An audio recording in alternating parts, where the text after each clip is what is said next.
Lobbyists have too much power in Parliament. I don't think the general public truly understands how bad this problem is. There are 15 lobbyists for every politician in this place, representing everything from the fossil fuel industry to the banks to big tobacco and to big pharma. Those vested interests wouldn't spend millions of dollars on lobbyists if it didn't work. I've seen lobbyists ply their trade firsthand over the last 2 years. Here's how it works. When the lobbyists get to Parliament House, they get special passes which give them full access to the building. They can, and they do, roam the corridors, meeting with MPs at will. Often the lobbyists are former politicians themselves who have been hired because of the connections that they have with the major parties. Our laws shouldn't be bought. They shouldn't be written for vested interests. They should be made in the public interest. The reality is that the major parties won't act to improve trust in politics until we force them to. That's why I launched a national grassroots campaign last year to pass the Clean Up Politics Act to stop lobbyists undermining democracy in Australia. And it is working.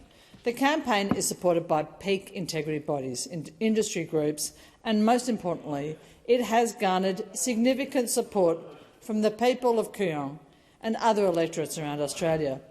People sick of being taken for a ride by political processes, subverted in favour of those with an inside track to our politicians.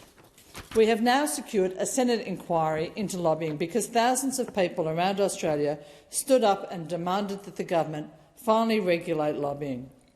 The more than 88,000 people who have signed my Clean Up Politics Act petition have moved us one step closer towards stopping that revolving door so that former politicians can't move straight from politics into a cushy lobbying job. But this is only happening because people around the country are standing up and demanding integrity in politics. They've moved us one step closer to expanding the lobbying register so that it covers all lobbyists, not just a small fraction of the thousands of people walking the halls of this place and influencing the decisions we make here. And we've moved one step closer to opening up ministerial diaries so that we can see who our ministers are meeting with and why. This Clean Up Politics Act is our chance to stand up for integrity, democracy and transparency. I thank you all for your support so far. The major parties might not want to regulate lobbyists, but if thousands more Australians keep advocating for this, we will win. One of the major problems for the major parties is that they have to keep making the lobbying reform case for us. They're doing it every day. We don't have to work at it.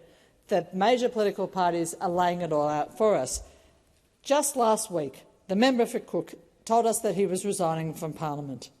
The former Prime Minister is moving immediately into a job with one of the largest investors in the $368 billion AUKUS defence pact. That should not be allowed.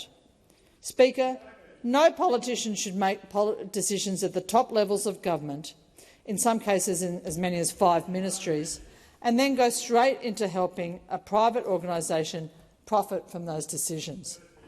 And yet it happens all the time. Every single Australian energy minister since 2001 has gone to work in the fossil fuel industry soon after leaving Parliament. No one is under any illusion as to why these former politicians are hired as lobbyists. It's because they give vested interests a big foot in the door. Vested interests are desperate to influence laws to help them improve their profits, not our country. My Clean Up Politics Act will shut that revolving door. It will prevent former ministers and their senior staff from becoming lobbyists for up to 3 years after leaving Parliament. The Clean Up Politics Act has never been more urgent, and yet the Liberal Party and the Labor Party refuse to even discuss it. The fact that they won't debate it says enough in and of itself.